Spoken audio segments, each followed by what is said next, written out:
Você sabia que a saúde do intestino ela está intimamente conectada com todas as outras condições de saúde e de doença do seu corpo? Hipócrates, há mais de 2000 anos, já dizia que toda doença começa no intestino e a gente tem entendido cada vez mais essa inter-relação entre a saúde intestinal e o surgimento de outras doenças em outros sistemas do nosso corpo.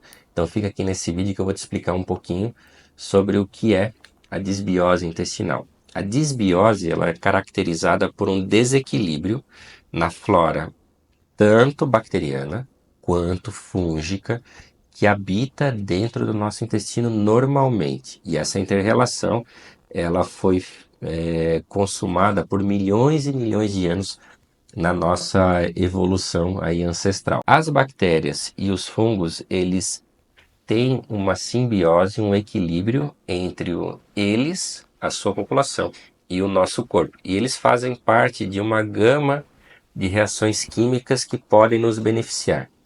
Quando existe um desequilíbrio nessa flora intestinal, que a gente chama de microbiota, uma condição que a gente chama tecnicamente de disbiose. A disbiose ela não é uma doença, ela é uma consequência do desequilíbrio dessas bactérias e desses fungos e ela geralmente tem uma causa. Bom, e como que a gente identifica os sintomas de disbiose?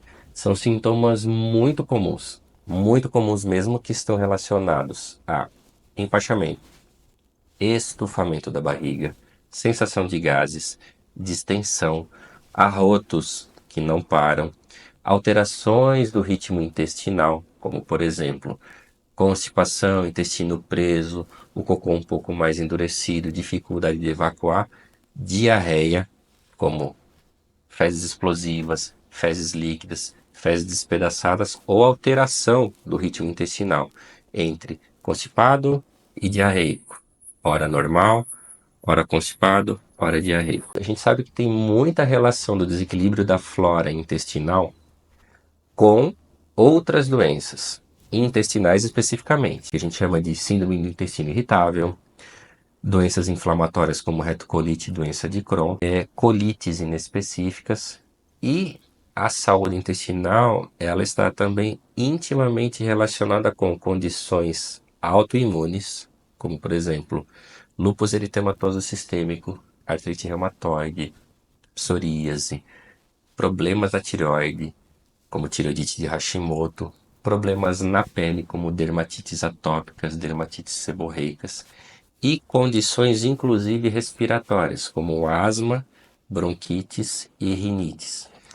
E a disbiose, inclusive, isso já está bem estudado e bem correlacionado ao surgimento no longo prazo do câncer de intestino. Então, algumas bactérias promovem alterações bioquímicas na célula ali do intestino que no longo prazo aumentam a condição de pólipos. Esses pólipos que são pré-malignos podem sim levar ao câncer do intestino, e isso está muito bem documentado. A gente trata a disbiose sempre tentando entender que ela não é uma doença, ela é um sintoma. Então a gente sempre tem que buscar a causa da disbiose. A causa da disbiose pode estar relacionada a doenças, por exemplo, da absorção, como síndromes de baixa acidez do estômago, gastrites atróficas autoimunes, sensibilidades alimentares, como sensibilidade ao glúten, não celíaca ou celíaca, intolerâncias como a proteína do leite, a lactose ou outras sensibilidades alimentares, como por exemplo a clara de ovo, a soja, a castanha, que podem sim desencadear no longo prazo questões de desbiose que levam a alterações do ritmo intestinal. O uso dos probióticos, que é uma coisa muito discutida e está muito em voga atualmente, basicamente não trata a disbiose. Pode sim melhorar os sintomas, mas entender que se eu tenho um desequilíbrio na flora intestinal e eu der um probiótico, que significa eu estou tentando repovoar com bactérias, entre aspas, saudáveis, essas bactérias que estão em desequilíbrio podem piorar, na verdade, o desequilíbrio.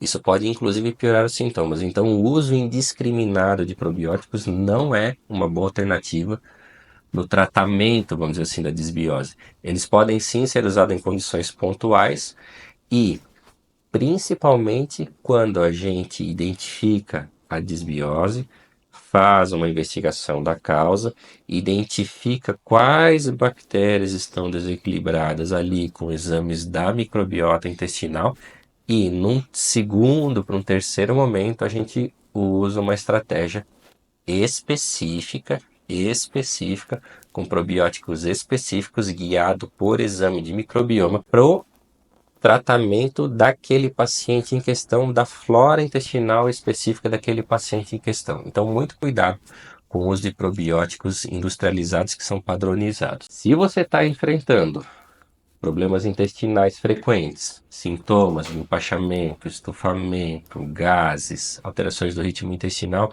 isso sim pode ser desbiose. Procura um profissional adequado, não se contente com respostas fáceis e com tratamentos muito genéricos. E se você gostou desse vídeo, compartilha com alguém que tem esse problema, escreva suas sugestões e dúvidas aqui embaixo.